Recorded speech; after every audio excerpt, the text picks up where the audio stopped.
स्वामी प्रसाद मौर्य के बयान पर क्यों भड़की मायावती? आखिर क्या है मायावती की नई रणनीति?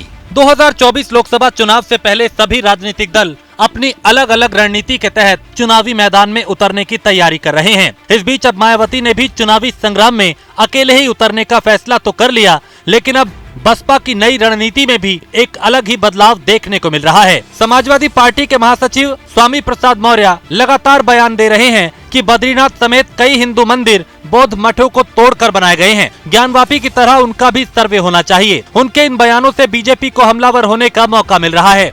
वहीं खुद सपा मुखिया अखिलेश यादव चुप हैं, लेकिन परेशानी बसपा मुखिया मायावती को हो रही है। वो लगातार स्वामी के बयानों पर आपत्ति जता रही हैं। अब ऐसे में सवाल ये उठ रहा है कि आखिर मायावती इन बयानों से इतनी बेचैन क्यों हैं? स्वामी प्रसाद मौर्य ने पिछले हफ्ते ज्ञानवापी मस्जिद के सर्वे के संबंध में हिंदू मंदिरों पर बयान दिया। उन्होंने कहा कि ज्ञानवापी का सर्वे हो रहा है तो हिंदू मंदिरों का भी होना चाहिए। कई हिंदू मंदिर बौद्ध मठों को तोड़कर या उनके ऊपर बनाए गए हैं। इस पर उत्तराखंड के सीएम पुष्कर सिंह धामी की प्रतिक्रिया आई। बीजेपी प्रदेश अध्यक्ष भूपेंद्र चौधरी ने स्वामी से माफी मांगने की बात कही और अखिलेश यादव से इस मुद्दे पर राय रखने की मांग की। इस बीच मुख्यमंत्री योगी आदित्यनाथ ने ज्ञानवापी पर अपना बयान दिया। स्वामी और योगी के बयान के बाद मायावती ने फिर इन बयानों को सपा और भाजपा की सोची समझी साजिश बताया। वो स्वामी के लगातार बयानों को भी राजनीतिक करार दे रही हैं।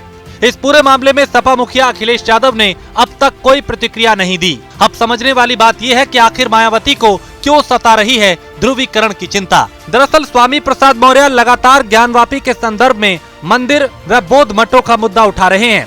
ऐसे में मायावती को लग रहा है कि वो इस मुद्दे को उठाकर वोटों का ध्रुवीकरण करना चाह रहे हैं। ज्ञानवापी के संदर्भ में हिंदू मंदिरों का मुद्दा उठाने से ध्रुवीकरण हो सकता है। पिछले विधानसभा चुनाव में मुसलमानों ने एक तरफा सपा को वोट दिया। तब से मायावती लगातार मुसलमानों को अपने पाले में लाने की लगातार कोशिश कर रही है। इन मुद्दों से ध्रुवीकरण हुआ तो फिर मुसलमान समाजवादी पार्टी की तरफ जा सकता है और उनकी कोशिश पर पानी फिर सकता है। वहीं दलितों में भी बुद्ध के काफी अनुयायी हैं और इस तरह स्वामी प्रसाद मौर्य एक तीर से दो निशाने साधने की कोशिश कर रहे हैं। मुस्लिम या दलित वोट समाजवादी पार्टी की तरफ जाता है तो इसका सीधा नुकसान मायावती को होगा, जिसके बाद अब ये माना जा रहा है कि मायावती एक नई रणनीति के तहत चुनावी मैदान में उतरने के लिए तैयारी कर रही हैं। क्या ये नई रणनीति मायावती को 2024 में कामयाब कर पाएगी?